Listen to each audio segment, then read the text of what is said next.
Good evening, folks, and welcome to the 19th edition of Wealthwise with Edelweiss. It's a nice rainy evening today. I hope you have gone home and probably have bundled in with some tea or coffee. Today, we have a very special guest with us, Shanai Ghosh, the CEO and Executive Director of Edelweiss General Insurance. She is a veteran in the financial banking space.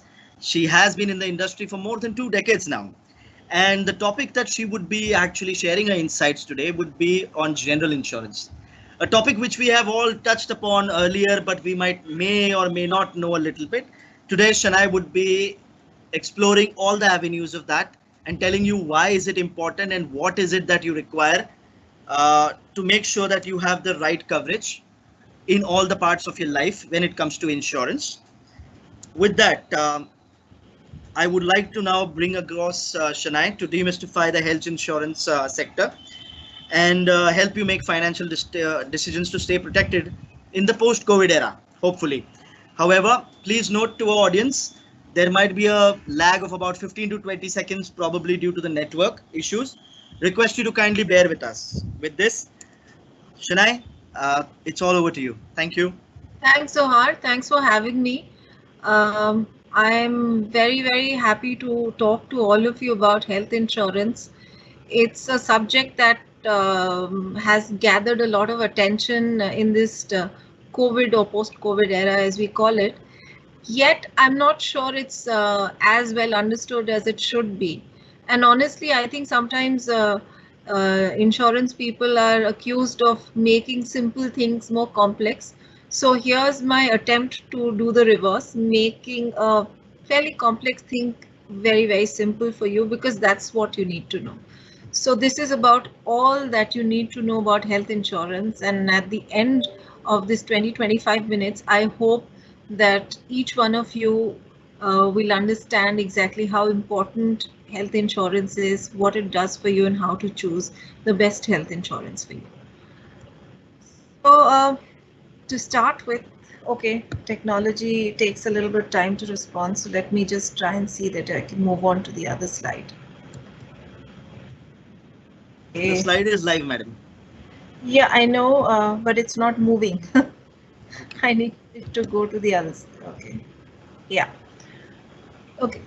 So India is, this is not a surprise. I'm sure a lot of you have heard, at least, maybe not know, but a lot of you would have heard that, India is very underpenetrated when it comes to insurance. And the scene is no different when it comes to health insurance. In the context of health insurance, what do we really mean? We mean that the percentage of healthcare expenses that is borne out of own savings and funds in India is way higher than that in the rest of the world. So just to give you a sense, if 100 rupees is spent in the country, I'm just giving you a sense of it.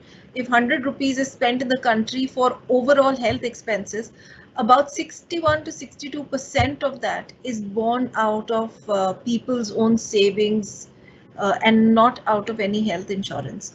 A large part, 30 odd percent, is borne out of government schemes, and only about 10% through other insurance or other schemes, right? While in the world, this average is 18% only. So you can imagine the level of under penetration that there is in India. That means so many people could have bought insurance to save, to protect their savings and to protect their savings against financial emergencies born out of medical situations. But because they did not have health insurance, this is the amount of depletion that their financial savings had to see because of healthcare expenses. Now, there is a huge gap, and in India, we've been trying to close the gap. It's closed somewhat in the last few years. It was 70% odd, I think, a while back, and now it's 61, 62%. But there is a long way to go. In developed markets like US, this number is only about 10, 12%.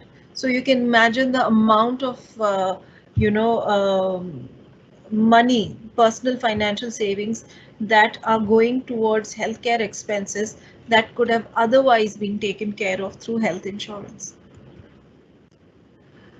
In FY19, about 400, and we don't have the numbers for FY20 yet, but approximately you can say about 500 million are covered by any sort of health insurance, which includes government schemes like Ayushman Bharat, and no surprises, the largest number of Indians are actually covered under government schemes.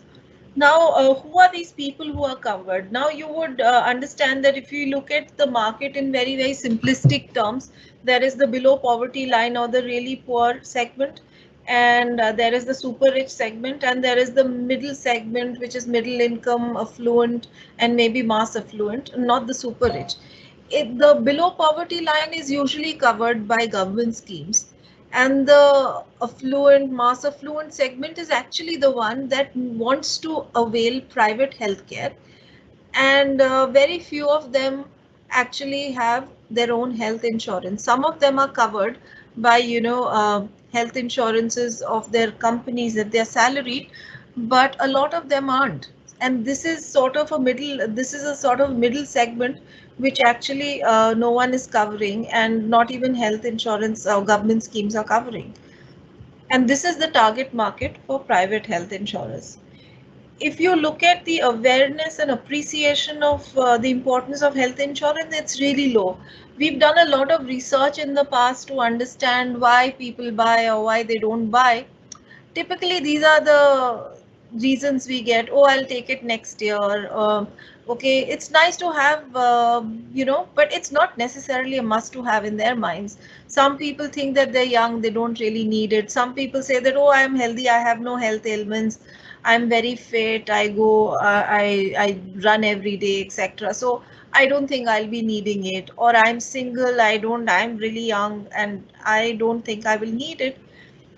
And some people say I'm covered by my employer. Some people will say I need it only for my parents. So plethora of reasons. Primarily, people didn't perceive that there was an immediate need for health insurance because illnesses and hospitalization happens to someone else, but not to them. So this is the broad perception which was actually responsible for the low appreciation of the importance of health insurance, honestly. But this was BC. BC being before Corona. After COVID or after Corona, health insurance has occupied center stage. The very fact that we are having this conversation probably is proof of the fact that it's occupied center stage. Every regulation, I mean, if I could, on an average, we are getting 3 to 4 regulations every week from IRDAI related to health insurance. That's the level of importance and urgency health insurance has acquired in this post-COVID situation. As an industry, what has this meant? As an industry, we've, as of July 20th, these numbers are as of July 20th, we have received about 57,000 claims. We've received, not all of them have been paid, but we've received 57,000 claims for about 940 crores. And as of now, I'm pretty sure that we probably would have crossed the 1,000 crore mark already. So the number of claims that the industry has received because of COVID-19 is by no means small, and this is probably the largest claim size in terms of health insurance that we've received in a span of 2 to 3 months because of one ailment. So clearly it has been a life-changing event for everyone, and it has been a life-changing event for the industry as well. In terms of interest, obviously, there's a lot of increase in the searches related to health insurance. A lot of data and studies show that there is a 30 to 40% increase in health-related searches. Even some of the biggest web aggregators and comparison websites have said that, the searches have increased many fold. In terms of data and hard sales, we've actually seen that in the first 3 months of the year, there has been increase of about 24% at an industry level in the amount of insurance purchased by individuals. Now you can imagine during a lockdown situation, people were not traveling, this, that, and the other, but still the industry grew a whopping 24% in this one line of business, which is health insurance bought by individuals. So you can imagine the amount of interest and importance that health insurance has gathered. In fact, I was having a conversation with another large digital distributor, and we were chatting and we were saying that no amount of marketing spend could have created the amount of awareness COVID has created for health insurance. So this is clearly a watershed moment in the history of Indian health insurance. Worldwide health insurance penetration rates are already high, but for India, I think COVID has really brought the conversation and around health insurance to the topmost priority in everyone's mind. It has really elevated the entire discussion on health insurance, and for all the other bad things that are happening around us, at least people have understood the importance of health insurance, and now they're not just there's not just intent, they're also taking action. So health insurance, I dare say, for a lot of people has moved from something that is nice to have and should be bought in the future to something that they are actively considering purchasing today. Yet, the understanding continues to be very, very limited. So, the kind of questions that we receive are very surprising, especially in the beginning of the period, March, April, the kind of questions we were receiving from existing customers, from customers who are employees of very large corporations, was very, very surprising to know that there is such little understanding and awareness of health insurance even amongst existing customers. And the biggest question, of course, I'm sure all of you know, the biggest question was, does health insurance cover COVID-19? Now, for industry insiders like us, this was really, really surprising, because we were wondering, how is that even a question? Health insurance means it covers almost every exigency related to health, and COVID-19 is an illness, it's an exigency related to health, and it is covered. But it was surprising that it wasn't covered. So that also laid out the fact for us that people don't really understand, even people who've bought health insurance don't really understand what is covered and what is not. And therefore it was very important that we demystify this entire confusion around health insurance. And at least at Edelweiss General Insurance, we started calling out to all our health insurance customers and telling them proactively, saying that you have health insurance, but we also wanted to inform you that it covers COVID-19, and health insurance covers every illness ailment unless it's specifically excluded in your policy. And that ended up in us inviting some claims, but that's fine, because that's the purpose of health insurance, to be there for the customer in their most vulnerable moments. And part of that is actually informing and explaining to our customers what health insurance covers. So obviously, like I already said, health insurance does cover COVID-19, and it covers a lot more. So typically, if we look at the types of health insurance, there are two dimensions along which I would like to explain. The coverage is typically either it is a base hospitalization and related medical expense cover. So this is the typical Mediclaim policy that all of us are kind of aware of.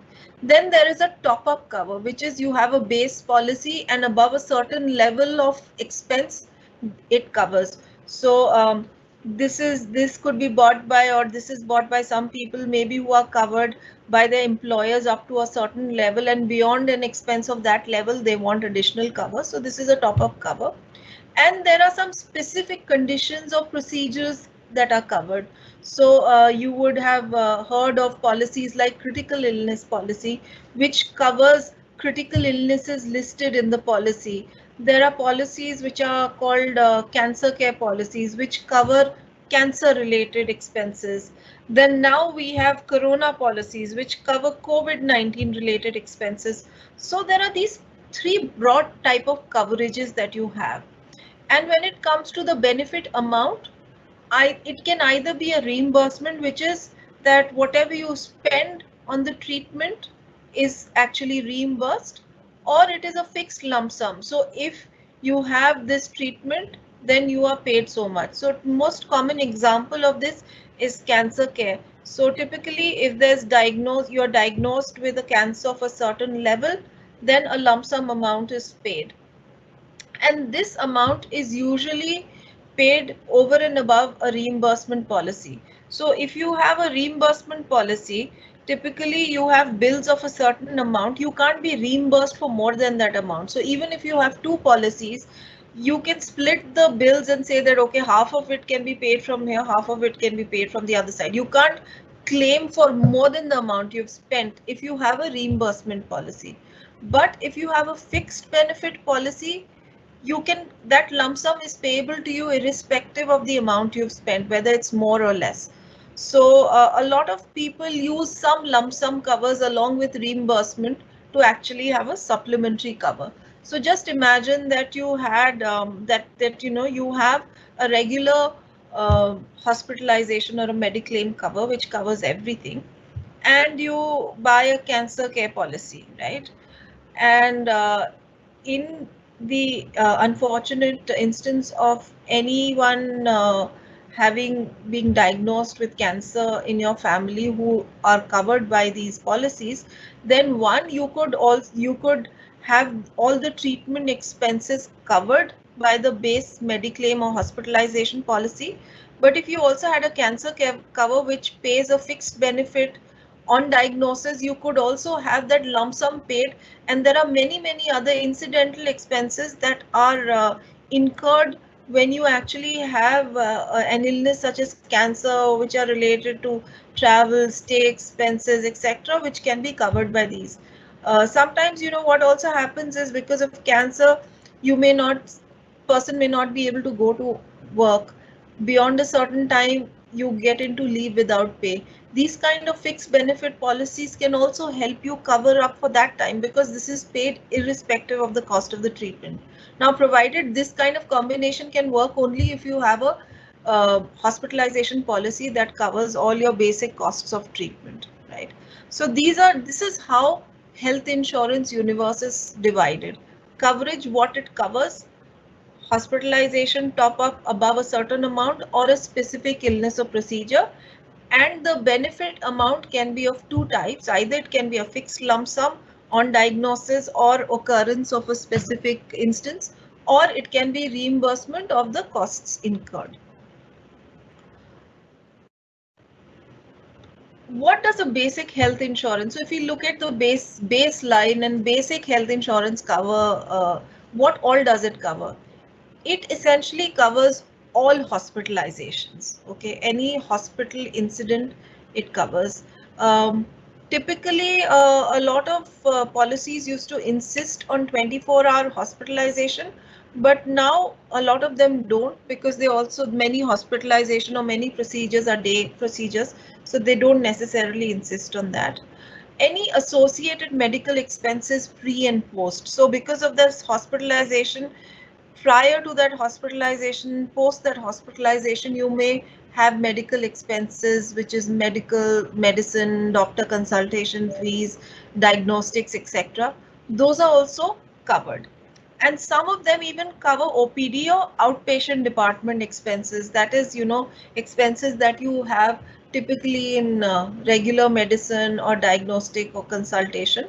So some of them even cover this. This is basically the scope of coverage of a regular health insurance policy. But I'm sure more importantly, everyone wants to know what is not covered, because this is where there's most heartburn in health insurance. There are something called exclusions. Okay. Now what the IRDAI has done is that they have made sure that the exclusions are limited to what they are allowed. Any and every company can't create any exclusion that they want. So there is a set of exclusions that are permitted, and only those exclusions are allowed under any policy. To give you an example of what could be the exclusion, for instance, cosmetic procedures are not covered. Okay. If you want to go to a spa, that's not covered. If you want to fertility treatments very often are not covered. So these are the typical exclusions that can be permitted in a health insurance product. However, a lot of companies are actually creating policies without these exclusions to give more exclusive and comprehensive policies to customers. But obviously, once you waive off exclusions, the cost does go up. So that is a balance that every customer has to see for themselves. But these exclusions are important, and typically they are not exclusions that this disease won't be covered, etc., unless it's specified. But these exclusions are things like this, hazardous activities like paragliding, etc., any expenses due to that may not be covered, but some policies may waive off that and you may have to pay. Some have an add-on saying that, okay, for additional premium you can cover this also. These are the kind of typical exclusions that are there. It's important for you to read the exclusions whether you read anything else or not. The good news is that, like I said, these exclusions have now been limited by the regulator. You cannot have beyond a finite set of exclusions. Okay. Another thing that the regulator has done, um, things like there are 16 illnesses. I don't want to go into the details, but there were things like epilepsy and Alzheimer's. So people who had epilepsy, Alzheimer's, etc., they would get rejected at the time of buying health insurance. But what the regulator has done right now is that they have allowed insurers to accept these policies, saying that, okay, you may not pay a claim to an epilepsy patient due to any claim related to epilepsy, but any other ailment, it should be covered. So you can make that a permanent exclusion. But again, there are only 14 or 16 such diseases that are allowed. So everything has been streamlined and specified, and there is no room to be ambiguous in any of the policies and say such as, not limited to. These kind of words are not allowed anymore, and everything that is excluded has to be specified in writing. Specifically this disease, it cannot be diseases like this, only specific disease. So that is good, even though the list may be a little long, maybe 5, 10, maybe even 15, but at least though that list is very specific, there is no room for interpretation and ambiguity there. There is another concept called wait periods. Most of you would have encountered this term, but let me explain to you what wait periods are. So wait periods are typically for the first 30 days. Most health insurance policies will not cover any claim for the first 30 days, any hospitalization claim, any medical claim, unless there's been an accident. This is to prevent, what, a concept called moral hazard, that people are buying insurance just to claim. So you're not well, you're going to be hospitalized in the next 1 week, and you buy a policy and you make a claim. If that were the case, then we would get so many claims, we would have to reprice our policies and the premium would go up for customers. So this is to protect against that. People who know that they are going to claim shouldn't be the only ones buying insurance. So typically first 30 days, the claims are not allowed unless it's for an accident.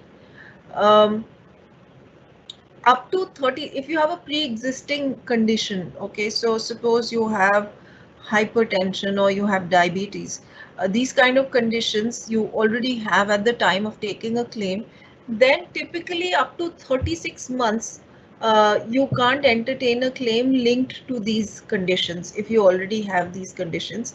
There are policies that will have waiver of this for additional premium, but like I said, every waiver of a wait period of any condition that you want comes at a cost. But maybe for a person who suffers from hypertension, that cost is worth paying because they want to be covered for the next 30 months. And then there are specific ailments or procedures for which there are wait periods from 90 days to 24 months. Now, these are allowed as per regulation. Some policies may not. This sets the outer limit. So what they basically say is that these kind of conditions, you can have max up to 36 months of waiting period for pre-existing. You cannot have more. You can have less, but you cannot have more. Similarly, there are conditions such as um, some gallstones or kidney stones. You can have a wait period of 24 months for these specific ailments, but you cannot have more, you cannot have less. There are also conditions, there are for diabetes, hypertension, and I think some cardiac instances. In case these are not pre-existing conditions, there is a wait period of 90 days max. You cannot have more than that. So all these wait periods are the maximum that are permitted.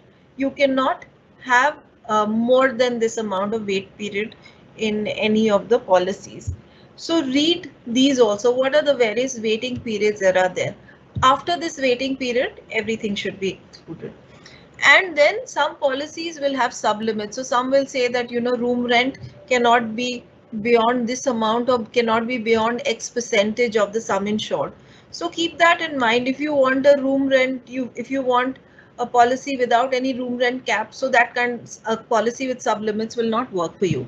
And sometimes there are caps for specific procedures. So for instance, cataract, the policy may say you may have a 10 lakh rupee cataract policy, but it may say that you cannot spend more than 50,000, sorry, 10 lakh rupee health insurance policy, but it may say that you can't spend more than 50,000 on a cataract operation. Or otherwise, you could also have a 5 lakh rupee, health insurance policy with no caps at all. Typically, the sublimits, if you have policies with sublimits, the more the sum insured is, sublimit also increases because it is usually a percentage of the overall sum insured.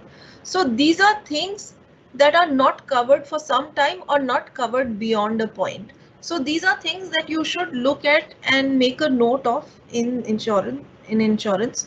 Like I said, the good part is there is no ambiguity. It is very specific now. So you will know what is covered and what is not.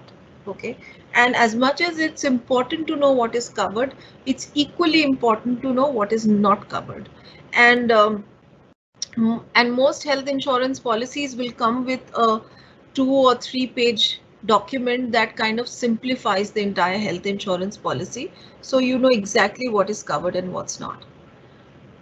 So what type of cover should you buy? In my opinion, I think these are the policies that everyone should have, and that should cover you for most of your ailments. One is, like I said, a basic health insurance, which is a basic hospitalization plus maybe an OPD cover. May have an add-on. Then you should have a top-up. Okay, you should have a top-up that is beyond this basic level of health insurance. And then you should have a critical illness cover. So I'll give you an example. Suppose you have a 10 lakh rupee hospitalization cover, and that should cover your regular hospitalization that you may need. You could also buy a 1 crore top up, which basically means that any instance of hospitalization or treatment that goes beyond the 10 with a 10 lakh exclusion, that goes beyond the 10 lakh amount, you can use this policy to cover. So most of your treatment will be within the 10 lakh rupee limit, but if there is one treatment or one instance that goes to say 40 lakhs or 50 lakhs, then up to 10 lakhs is covered by your base health insurance, and the balance 30-40 lakhs is covered by the top up. That's how the top up works. And a critical illness cover is again a cover that you can have. I would recommend that you have it as a fixed benefit cover in addition to your basic health insurance, because what it gives you is a supplementary cover and can be used for a lot of non-medical treatment related incidental expenses, and also sometimes used as income replacement. Like I said, that if a person is unfortunately diagnosed with cancer, the prognosis for most cancer cases are very good these days. The survival period and the rate both is increasing, but the costs of the treatment are also increasing. And while the costs can be covered by a basic health insurance and a top up, but the income loss during the period of treatment cannot be covered. And policies like a lump sum critical illness policy help you cover that kind of an instance. Now, in terms of priority, I would again go 1, 2, 3 in order of priority. Basic health insurance, absolute must, top up, and critical illness later on. And towards the end of the presentation, I will give you my 2 bits on why you should buy health insurance now. I have also been asked this. I'm actually talking about all the questions that have been asked in the last 3-4 months. And I can assure you I've been asked more about health insurance in the last 3 months than I have been in 20 years. So clearly health insurance is very, very important now in everyone's mind. This is one of the biggest questions. First question was, does our policy cover for people who already have health insurance? It was, does our policy cover COVID? And the next question was, when we started having corona specific policies, saying, should I buy this policy or not? So the answer is that answer is for two people. Okay, either you already have an existing health insurance policy or you don't have an existing health insurance policy. If you have a health insurance policy and let's say it's a base policy of say 3 or 5 lakhs, you could buy this as a supplementary cover. What this will do is that if you buy Corona Rakshak, which is a fixed benefit cover, what it will do is that if you're diagnosed or the person covered is diagnosed, then you get a lump sum amount and you can use that. Corona Kavach, which is a reimbursement cover, if you are diagnosed with COVID and you have to be hospitalized because of that, or you have home care treatment, you can make the claim under that policy and not disturb your base health insurance, which can continue with all its no claim bonus, etc. So as a supplementary cover, you can buy it. Now, suppose you don't have health insurance and you want to buy something quickly.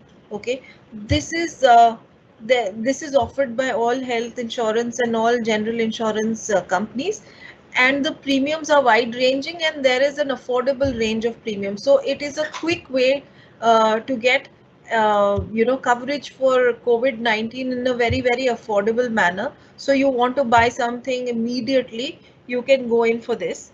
Having said that, please do not assume that this covers this is all and this is sufficient as health insurance cover. This is only the starting point.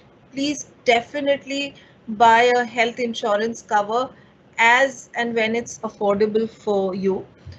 If you can afford a proper health insurance cover, which ranges anywhere between maybe 5 to 10,000 depending on the cover and your age, etc. For a 30-year-old, it will probably be, for a family, etc., it will be in the range of 6 to 8,000 or 6 to 9,000 depending on the kind of cover that you're buying. If you can afford, I would always recommend that buy a basic health insurance, and then if you want, you can buy this as a supplementary. But if you find that it's difficult to go into and buy a proper full-blown health insurance, you can buy this as an interim cover. But please upgrade to a proper health insurance if you don't have it already. There are two policies that the government has brought out. Okay, which is sorry, the heading is actually wrong. This is Corona Kavach. So Corona Kavach is not a fixed benefit policy. Actually, it's a reimbursement policy. So Corona Kavach, it's not Corona Rakshak, sorry. It's Corona Kavach, which is a reimbursement policy. And what all does it cover? It covers hospitalization expenses that you will incur because of COVID-19 diagnosis, home care. A lot of us must be aware that our home care packages that are available from leading hospitals, and home care up to 14 days is covered, but provided you take that home care package and there is someone monitoring the condition every day. It also covers Ayush treatment. Pre-hospitalization and post-hospitalization of 50 and 30 days is covered. This is the mandatory cover. In case you want, you can also buy an additional hospital cash allowance. There's a fixed amount per day of hospitalization, which is linked to the sum insured that you buy, which can be purchased, which can be bought as an option. what is the condition for claim that you need to satisfy? One is that, of course, the COVID positive diagnosis has to be from an authorized lab. The other is you should have been hospitalized for 24 hours. That is what is required to make this claim. This, of course, can be cashless as well. The other details are, tenure. Unlike the regular health insurance policy, which ranges anywhere between 1 to 3 years, the tenure is short term here. You can have a 3.5 months, 6.5 months, and 9.5 months policy. Why the half month of 15 days? Because there's a wait period of 15 days. So anyone who has been exposed to a person and knows and shouldn't be able to take advantage of the situation. So you have a wait period of 15 days. After that, any claim is admissible. It's short term because the understanding and expectation is that COVID is a short term, the instance or incidence of COVID will be very high over the next 9 months, and after that may not be, or at any point of time, you may not need more than a 9-month policy. The sum insured ranges between 50,000 to 5 lakhs. You can buy any amount between this. And the age limit for people who can buy, anyone between 18 to 65 can buy. The other is, it's got, like I said, it's got interchange. This is Corona Rakshak, which is a fixed benefit policy. And there is a fixed lump sum payout. So whatever your sum insured is paid out as a lump sum. But the condition for claim is slightly different. Of course, you have to be diagnosed COVID positive, but you have to be hospitalized for 72 hours. So here you can see that, home care is not covered. So in case you are in a situation where you envisage that you will need support only if you get hospitalized, then maybe this policy is the one for you. Or if you are in you think that you may take treatment at home and you'll be able to self-isolate at home should the need arise, then Corona Kavach is the right policy. Again, the numbers, the other details remain the same. The only thing is sum insured here is only 50,000 to 2.5. In Corona Kavach, it was 50,000 to 5 lakhs. Again, just clarifying, this is the fixed benefit policy is the Corona Rakshak policy, and the reimbursement policy is the Corona Kavach policy, right? Recent regulatory changes, like I said, the regulator has been really busy last year and in the last 3 months, especially on health insurance related claims and product details, etc. So they have made a lot of changes in the recent 12 months where the health insurance products in India have become even more customer friendly. One is pre-existing disease. So pre-existing disease, only if a customer is diagnosed and made aware of it. So a lot of people may probably have hypertension or diabetes but may not be aware of it. Okay, so that cannot be called a pre-existing condition. So if 4 months into their policy they find that they have, or even 1 month into the policy they find that they've been diagnosed, you cannot call it a pre-existing condition. There are restrictions, like I said, there are restrictions on exclusions. Earlier, any mental illness claim, for instance, would be excluded. So if you had a mental illness claim under the policy, it would not be payable. Just like I said, cosmetic procedures, etc. are not paid. Mental illness was in that category. But the IRDA has introduced a regulation that disallows some illnesses from being excluded. Mental illness is one of them. HIV is a topic of hot debate between the regulator and the industry. We are not really sure whether it can be excluded or not. The regulator doesn't want us to exclude any HIV claims. Similarly, congenital disorders earlier were things that, insurers would say that all claims except congenital disorders are payable. Regulators disallowed that also, and they said you cannot exclude congenital. So they have made a lot of restrictions on exclusions. They have limited it, and only those exclusions are allowed, nothing more. Telemedicine is covered. again, this is a recent development because of coronavirus. A lot of non-COVID treatment was forced to go remote, and telemedicine, there were telemedicine guidelines that came up. So now the regulator has also made sure and told us to include telemedicine wherever an OPD consultation or any kind of consultation was covered.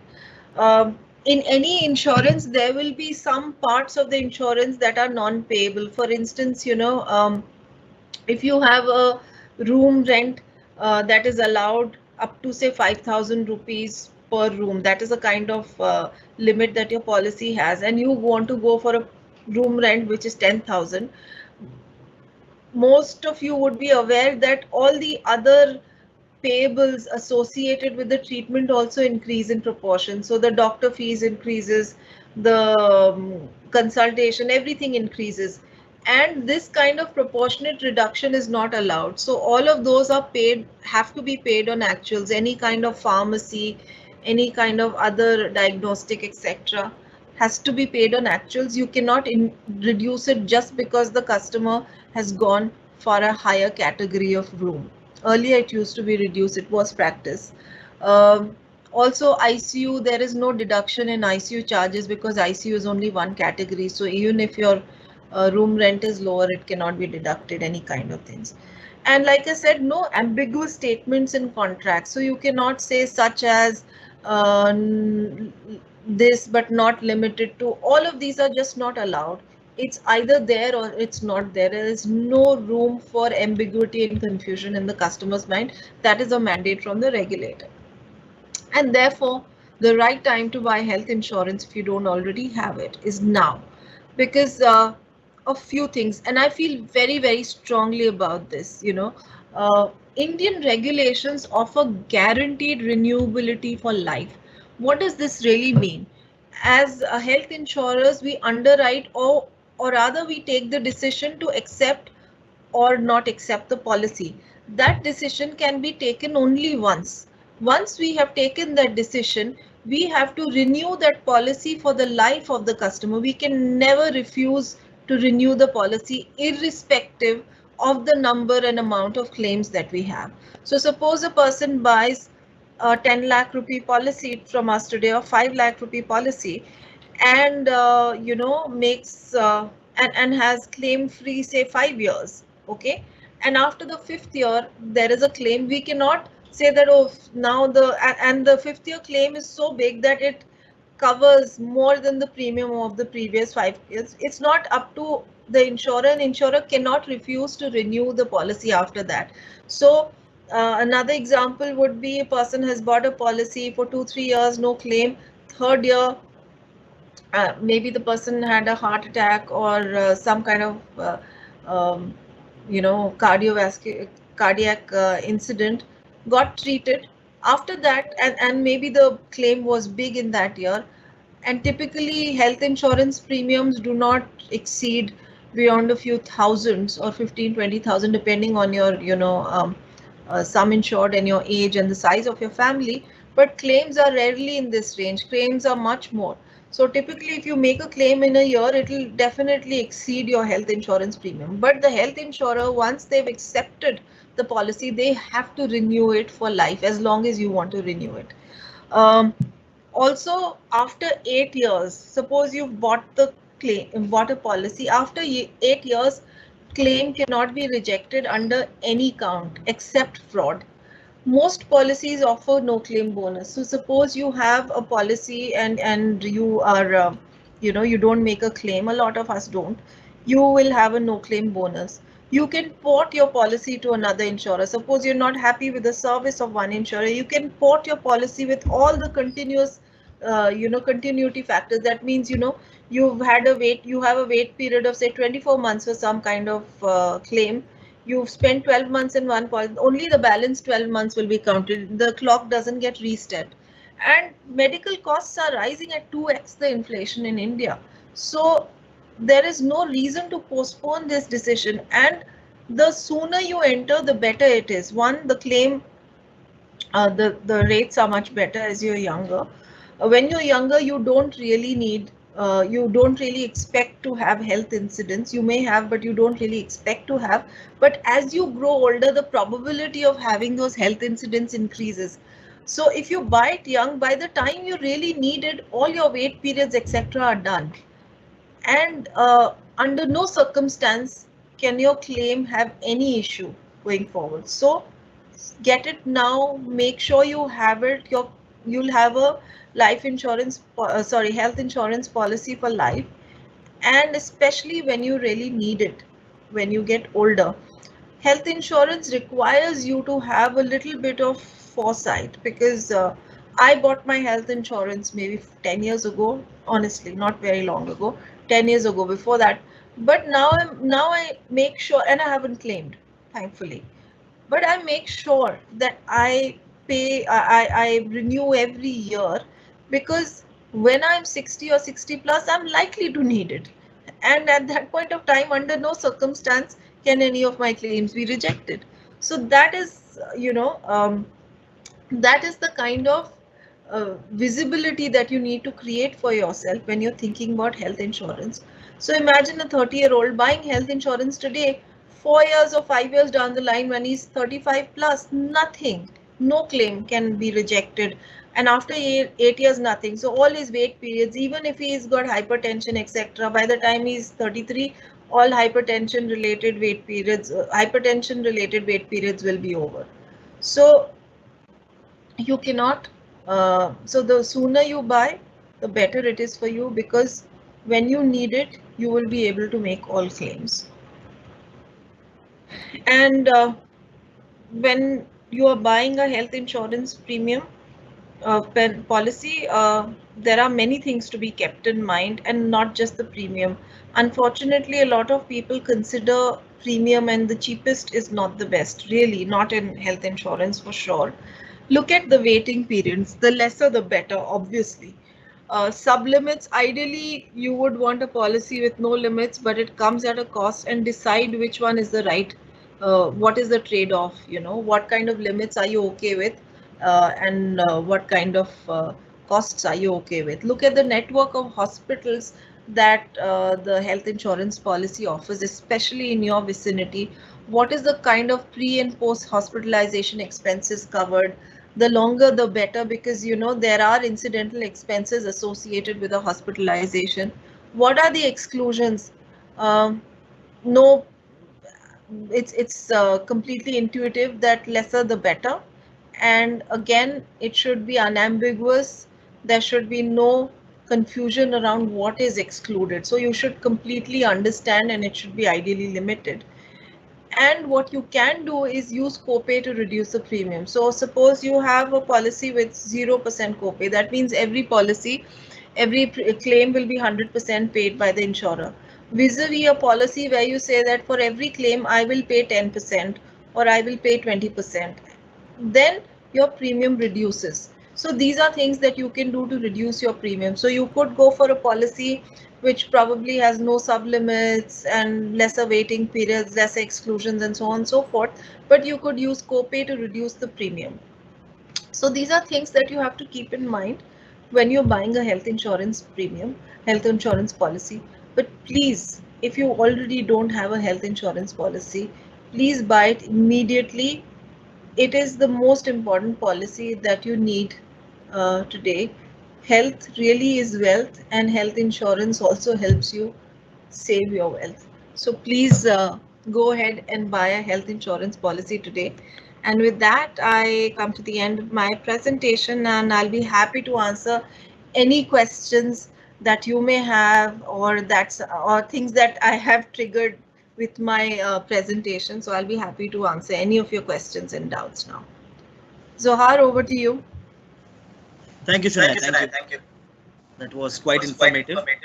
Let's jump into the questions. To the audience, since some of the questions might be repetitive, and to save time and answer more questions, we would be bundling a couple of questions so that Shania can have a chance to answer them and move forward. Right. So Shania, coming back to the first question, we have a couple of questions that have come on COVID. Some of the questions you have answered in your presentation itself while you were explaining why COVID policies are required and what are the kind of parameters there. But a couple of things that they would like to know is, uh, if I see, what are the waiting periods for COVID-19, since the first 7 days are very critical to get diagnosed. Is this wait period for COVID policies and other policies almost same, and is it same across the industry? And the third part of the question is, if, and this is actually a specific question to one of the audience who asked, if I'm diagnosed as COVID positive, can I claim reimbursement for the test expenses insured? A family member is undergoing treatment at home for COVID-19. Can I claim for reimbursement of expenses incurred? If yes, what are the expenses that are covered under home care? These are the three questions on COVID right now. Your response? So the first question around wait period, like I mentioned, the wait period is 15 days. This is standard across the industry because the same product is, this is a product designed and offered through the by the regulator. So the same product structure is across all companies. Everyone is offering 15-day, not less than 15-day wait period. So that remains the same. The second question was if diagnostic is covered, right? That's the second question, right? Yes. Okay, so in Corona Kavach policy, which is a reimbursement policy, you would have noticed that pre and post hospitalization expenses are covered. So in case you get hospitalized and you are diagnosed, in case you get hospitalized, and in that instance, diagnostic costs are also covered in case you get hospitalized. If you were to buy, so in both instances, both in the instance of Corona Kavach as well as in the instance of Corona Rakshak, which is a fixed benefit policy, hospitalization is necessary to get the diagnostic test covered. However, for home care, it is covered under Corona Kavach policy. And in home care, doctor consultations, medicines, all kinds of equipment, etc., those kind of packages. So typically, if you would have seen home care packages that are offered by hospitals, those are typically, those kind of things are covered under home care. Provided you are able to show that there is continuous monitoring and it's under medical supervision and someone is actually doing daily monitoring of the condition of the patient. And this is for a maximum of 14 days that home care is covered. So if you have home care for 30 days, that's not covered. Home care up to 14 days is covered. Did I answer all the questions, Zohar? Yes, Shanai. Thank you so much. There are a couple of questions which have one question, one point I would like. There are health insurance policies that have OPD covered or outpatient treatment covered. If you have such a policy, then you could have diagnostic test covered. So check whether OPD is covered in your health insurance policy if you have a standalone health insurance policy. So basically, looking at what exactly has been written in the offer document. If outpatient department expenses or outpatient expenses are covered in your health insurance policy, not the Corona ones, but the other health insurance policy, then you could cover COVID charges. But in Corona policy, if you're hospitalized under Kavach, you can cover diagnostic under pre-hospitalization. Under Rakshak, you can't cover. Home care is also covered under Kavach. Fair enough. So question to back up on that. A person would like to know, one of our audiences would like to know the difference between the Corona Rakshak and the Kavach policies and the other regular Mediclaim policies that one buys. The question being that doesn't a Mediclaim policy always cover anything from hospitalization to test to ambulance, and is it applicable to the Corona or a COVID-19 treatment as well? Yes, a regular, like that's what I mentioned first. If you have a standalone and a regular health insurance policy, it will cover COVID-19. I am not sure if all policies will cover home care, but it will definitely cover hospitalization and related expenses like, tests and ambulance should cover. Most policies should cover that. If you don't have a regular health insurance policy, then you could use this as supplementary coverage. So the first answer is a standard health insurance policy covers all ailments, including COVID-19. Okay, so that's a superset. COVID-19 or Corona Rakshak or Corona Kavach policies cover only COVID-19 hospitalization. Corona Kavach is a reimbursement policy, which means that the cost of hospitalization is reimbursed based on your expenses. Okay. You can also get home care under Corona Kavach. So suppose you choose not to go to the hospital and you choose to recuperate at home, and you take medical advice and guidance of any of these hospital packages that monitor your what do you call that, SpO2 levels, etc. at home. That kind of package up to duration of 14 days is something that you can cover under Kavach. I'm only talking about Kavach right now. And under Kavach, you can also get a daily hospital allowance if you're hospitalized, but that's not so important. Under Kavach, you can get sum insured of anywhere between 50,000 to 5 lakhs. And you need to be hospitalized for a minimum of 24 hours to claim, Corona Kavach cover for hospitalization. Otherwise, you need home care. For Corona Rakshak, it's a fixed benefit policy. You get lump sum payment. It is not related to the expense that you've incurred during the treatment. The sum insured or the coverage ranges between 50,000 to 2.5 lakhs. In this case, to be eligible to claim this lump sum benefit, you have to have been hospitalized for a continuous period of 72 hours.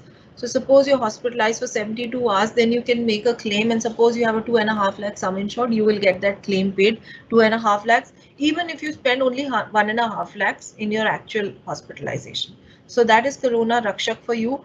Both policies have 3 durations, 3.5 months, 6.5 months, 9.5 months, and both policies have a 15-day wait period.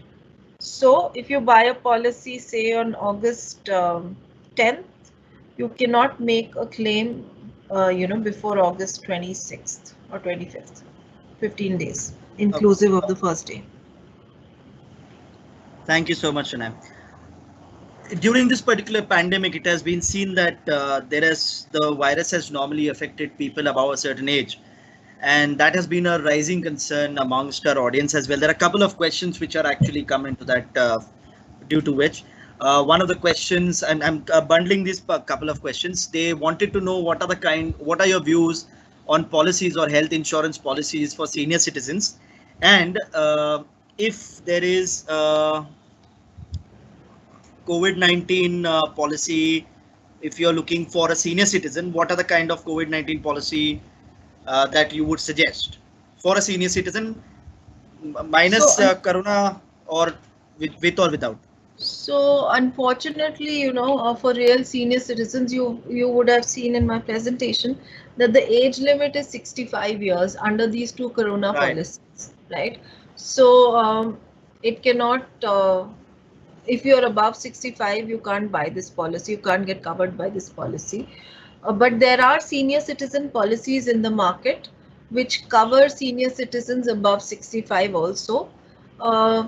Unfortunately, there aren't too many of those, but there are those policies. You can find it online, and typically they are a little expensive, and they have a fairly high amount of co-payment, but it ranges between 20 to even higher, or 20% to higher. So what co-payment means is that any incidence of claim, that is a percentage the customer has to bear themselves, and the balance will be paid by insurance. However, there are such policies in the market.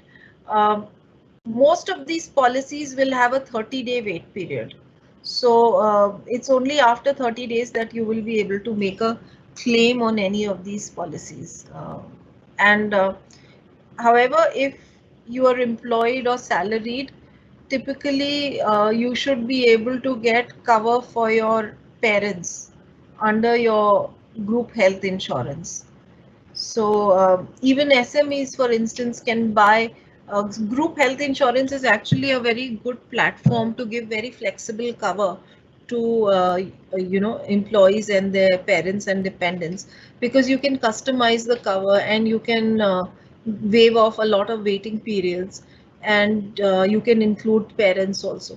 So for instance, in our company, you would most employees would know that our parents are covered. We can cover two of our parents or in-laws, whatever the case may be.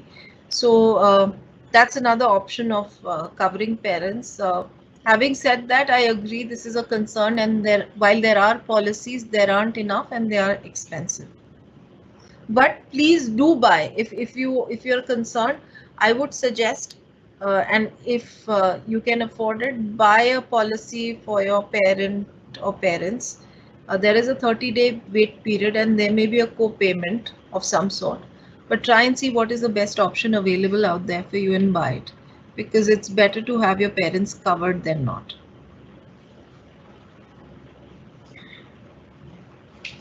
Thank you Yeah. so much. Gopal Naidu is asking, Madam, many companies are coming with short-time insurances for the period of 285 days. I'm sorry. Is that a good option that we should look at? When it comes to health insurance, health ailments never come with a expiry time.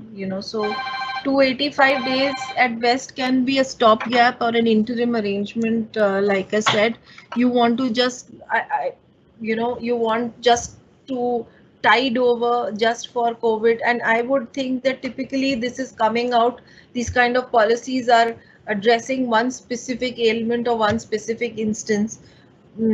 If I was to guess, maybe these are COVID related insurances that are coming out and they are targeted only at covering COVID related expenses for the period of 285 days. So if your objective is to cover only COVID, and you could go for this, but eventually I don't know how long COVID is going to last. You may have to renew it. So if you can afford it, my advice would always be to buy a standalone health insurance policy that covers everything, including COVID. Of course, that has a 30-day wait period. So if you feel that you're vulnerable and you would want a shorter wait period, you could buy a COVID policy in the interim, but definitely buy a regular health insurance policy, because there are ailments beyond coronavirus or COVID-19 that can happen, and that can happen at any point of time and not just in the next 285 days. Thank you, Shanai. I'm moving on to the last couple of questions right now. These are a couple of questions which are not exactly to do with COVID, but on the larger health insurance aspects. One of our audience by Sandesh has actually asked, can health insurance support wealth creation in any way? Is it a money saving tool? And follow-up question on that by another person from our audience is, 1 minute. What is the ideal age that you should probably think about buying health insurance? And what are the parameters or the things that you need to keep in mind while doing that? So, first of all, the question is whether it's a wealth creation. I would say it's a wealth protection tool, because if you don't have health insurance, then uh, your wealth will be attacked if there's a medical emergency. So this is a solution that protects your wealth in case of medical emergencies. Just think about it, okay? You are buying a Corona Kavach policy or Corona Rakshak, whatever policy, for about 3,000 bucks, okay? And you're getting a sum insured of 1.5 to 2.5 lakhs. And there is an instance, an average hospitalization is costing anywhere in the urban areas I'm talking about between 1.5 to 2 lakhs. That amount would have hit your savings right away, and because you have an insurance, it is not going to. So I would call it a wealth protection solution, not a wealth creation solution. There's a So you don't create wealth, but you definitely protect the wealth that has been created. And that is very, very important, especially in today's day and age. What you've created, you want to protect that, right? So that would be the way I would look at it. And what was the other question? What was the other question? What should you buy? What was The it? other question was basically was a much more generic question that if you're buying health insurance, what What should be the age? ideal Okay. age of getting into Ah, health insurance, and what are the kind of things that you need to be mindful of? I would say that the sooner the better, because even if you're 25 and earning I mean, you start earning, I'm saying, even if you're 25 and earning, oh, okay, you buy it, and you will be covered for life. Okay. So I would say the sooner the better. The moment you start earning, make sure health insurance is the first policy you buy. I would say that health insurance, because health insurance protects you. As when you're young, you also can't, have you don't have so much savings, so you don't want to run back to your parents if you have any medical emergency. You could, while illnesses are not common, accidents could happen. So it's always better, and the cost is going to be so minimal that it will probably be the cost of one dinner that these people spend on. So it's going to be that affordable. So I would say sooner the better. That's the ideal situation. But if not there, then I would definitely say that you should buy it definitely before 30. Definitely before 30, you should buy it. I would say that even 25 is not too young. You should buy definitely before 30. And it also depends on if you have any dependents that you have to take care of. So if you have parents who would rely on you for medical care, or you are married, or I would definitely suggest that you take health insurance then. And in terms of what you keep in mind, like I said, depending on what kind of whether you have parents or not, you should look at things like what are the exclusions. Okay, what is the wait period? Um, suppose you have hypertension, or someone in your family has hypertension. You would want pre-existing condition wait period to be limited, because you would want coverage. So look at the wait period for pre-existing condition. Look at the wait period for specific procedures and illnesses. Okay. And then look at the sublimits. What are there caps on room rent? Is that okay with you? What is the kind of hospital you want to go to? So some people may be okay with a room rent cap of say 5-6,000, because it meets the small private nursing home that they would be comfortable going. Some people may want to go to a breach candy where it may not meet. So that kind of whether you want a room rent capping or not. And lastly, look at the copay. If you're okay with, a higher copay and a lower premium, that's something, because you don't think that the instances of claims will be often. So there are the points that I mentioned, Zohar, in my mail. But most important, I think, is to look at the exclusions and the wait periods. I would say those are the most important things that you should look at, because this is what Right. causes exclusions, wait periods, and sublimits. This is what causes most of the heartburn. So I would say look at these, and you should be comfortable with what is suggested. There are different, like I said, that a person who doesn't have any pre-existing condition may be okay with 36 months, a policy that has 36 months for pre-existing condition, because he or she doesn't have any. But a person who has diabetes or maybe hypertension may want a policy that limits that period. So these are things that you have to keep in mind when you are actually buying a health insurance policy. Of course, the brand, the company should be comfortable with all of that, the network of hospitals, all of this is hygiene, but these are few things that are a little different from company to company to, so just keep that in mind. All right, Chennai. Thank you so much. With that, we come to the end of the audience questions. Shana, any closing remarks that you would like to leave with our audience? I think I've made a huge pitch for health insurance already, but I genuinely believe that the importance of health insurance cannot be overstated. And unfortunately, we realize it as we grow older, by which time either it becomes expensive, or there are wait periods, or I would want hypertension to be covered from day one, or that. So don't wait till that point of time. Okay, start the right. If you don't have it, the only message that I would like people to take from here is, if you don't have health insurance already, please buy it today. That is very, very important. Please buy it today. You can't go back and buy it, but buy it today at least.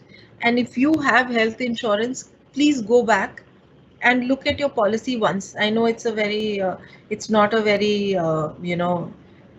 nice task, but look at it, at least look at what is the excluded and what are the wait periods, so that you are comfortable and you know what is not covered and in your policy.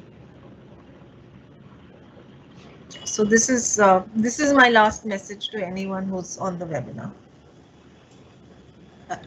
Thank you, Shania. Thank you so much for your insightful discussion. I'm sure our audience has found this of significant value and will gain from this experience.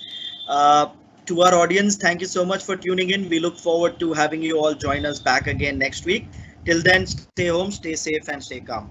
Bye-bye. Thank you, Zohar. Stay safe, everyone. Thank you.